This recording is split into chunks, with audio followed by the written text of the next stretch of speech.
ఇప్పుడు వీళ్ళు దిష్టి కండ్లు అనడము, ఇంకోటి 11 రోజులు రాష్ట్రం విడిపోయినప్పుడు అన్నం తినలేదు అనడము, అట్లా చంద్రబాబు నాయుడు గారు ఉన్నారు. రాష్ట్రం విడిపోయినప్పటి నుంచి ఒక కామెంట్ అన్న చేసిందా? ఒక విజనరీ నాయకుడు కామెంట్ అన్న చేసిండా? చేయలే.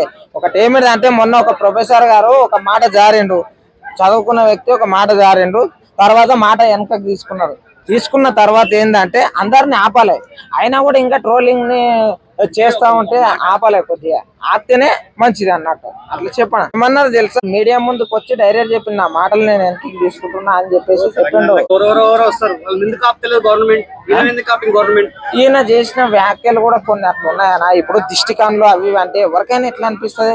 ఇప్పుడు నీ ఇంటి పక్కల ఒకరు ఉండరు, దిష్టి కండ్లు నువ్వు పక్కకుండా అని చెప్పేసి ఒక మాట అంటే నీకు ఎట్లా అనిపిస్తుంది? నువ్వు కామెడీ కన్నా ఏవైనా కానీ అది ఇదేంటంటే ఆత్మ గౌరవంతో కొట్లాడి సాధించి తెచ్చుకున్న తెలంగాణ. ఎంతో మంది స్టూడెంట్లు బలిదానం అయ్యారు. ఇక్కడ ఉత్త పుణ్యానికి రాలే రాష్ట్రం అనేది. ఇక్కడ ఏదైనా సరే ఆత్మ గౌరవంతో చూస్తారు. ఇంకోటి ఏంటంటే ఇంతవరకు 12 ఏళ్ళు అయింది. నిజం చెప్పాలంటే ఆంధ్ర యువకులు ప్రశ్నించాలి.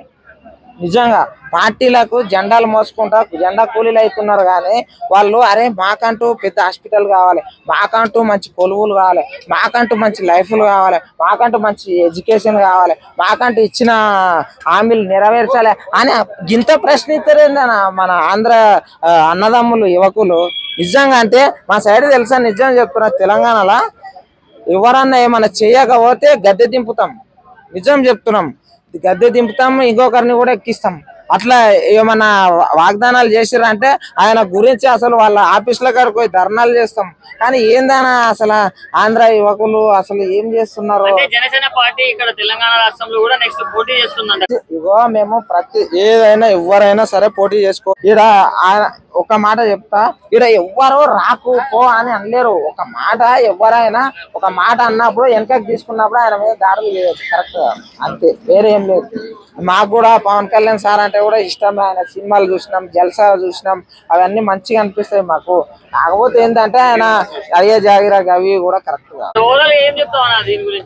ఓవరాల్ గా ఒక విషయం ఏంటంటే మంచిగా పోటీ చేసుకునేటప్పుడు చేసుకోండి, కానీ ఇచ్చిన హామీలు కూడా ఉంటాయి కదా ఆంధ్ర యువకులకు.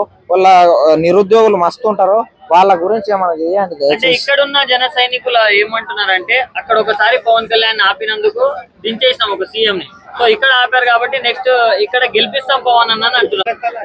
నేను ఏడ వినలేదు, నేను ఏడైతే మీరు చెప్పిన క్వశ్చన్ కి ఆన్సర్ వినలేదు అన్న. పోటీ చేయను ఎందుకు కాంట్రవర్సీ చేస్తారు? చేస్తే మంచిదే కదా, ఒక మంచి ఆలోచన. కాకపోతే 1,00,000 మంది ఇప్పుడు ఇక్కడ సభ్యత్వం తీసుకున్నారు, జనసేన కూడా తీసుకున్నప్పుడు వాళ్ళ గురించి వాళ్ళ సమస్యల గురించి కూడా పోరాడితేనే ఎవరైనా ఓటు అనేది వేస్తారు. ఓటు అనేది ఇక్కడ ప్రతి ఒక్కరు చదువుకున్న వాళ్ళు విద్యావంతులు ఉండరు, ఉత్తగా ఇక్కడ ఆలోచించేస్తారు ఓటు. అర్థమైంది? ఆంధ్రాలో అంటే ఇగో మీరు ఏమన్నా తక్కువ చేయకొచ్చిన ఆంధ్ర యువకులు అందరూ అన్నదమ్ములమే మనము. కాకపోతే ప్రశ్నించారు, క్వశ్చన్ చేయరు వాళ్ళు. నిజం చెప్తున్నా, క్వశ్చన్ చేయర్రి, అడుగుర్రి. మీకు ఎన్ని హామీలు ఇచ్చిర్రు చేత కదా చెప్పుర్రి.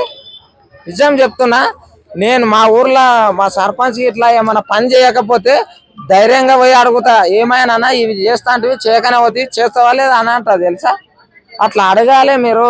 మనం పార్టీలకు బానిసలు అయితే అభివృద్ధి కోల్పోతాం, అభివృద్ధి కాదు. అర్థమైందా? నేను ఆయన మీద కోపంతో అది కాదు, ఆయన అంటే ఇష్టం. నేను ఒక్క మాట పొల్లుకోకుండా చెప్తున్నా, ప్రతి ఒక్కరు ఇండియాలో ఎవరైనా సరే ఏడైనా పోటీ చేసుకోవచ్చు. నేను కూడా ఆంధ్రాలో పోటీ చేస్తాను. దౌర్జన్యంగా ఏం రాలే.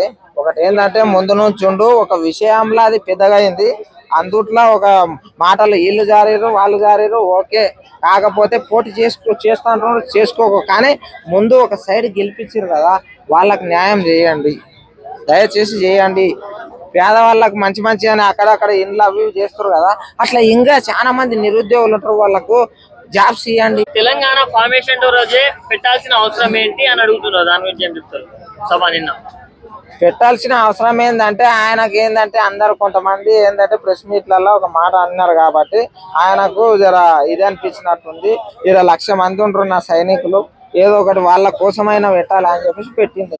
అప్పుడు నమ్ముతాము. చెప్పిన మాటలు మేము ఇక్కడ తెలంగాణలో ఏంది తెలుసా, చెప్పిన మాటలు నమ్మరు, పెట్టిన తర్వాతనే నమ్ముతాం. పెట్టాలి, పెడితే మంచిదే కదా. మేము చాలా గర్వంగా ఫీల్ అవుతాం, భుజాల మీద వేసుకొని మోస్తాం కూడా. నాకు పవన్ కళ్యాణ్ గారు అంటే ఇష్టమే. మా ఇంటికి వస్తే బిర్యానీ పెట్టి మరీ పంపిస్తా, కానీ ఇట్లా రాజకీయాల్లోకి వస్తే మాత్రం మేము ఒప్పుకోము. ఎందుకంటే ఇక్కడ ఆ మాట పోటీ విషయంలో రావద్దని ఎవరు అన్నారు, కాకపోతే మంచిగా మాట్లాడి మంచి తత్వంగా ఉండాలి. కేసీఆర్ లాంటి ఓజీ నాయకుడు ఉన్నాడు, మంచిదే కదా మరి. చేస్తున్నానా ఇంతకు ముందు అసలు చేయలేరు అని, ఇప్పుడు ఒక్కొక్కటి ఇల్లు ఇస్తున్నానా. నాకు కూడా వచ్చింది ఇల్లు, డబుల్ బెడ్రూమ్ ప్లాట్ ఇచ్చిండు. ఇంకోటి చెప్తా, నాకు ఇచ్చిండని కాదు, ఆగురి ఏం మీకు కావాల్సిన న్యూస్ వచ్చిందా.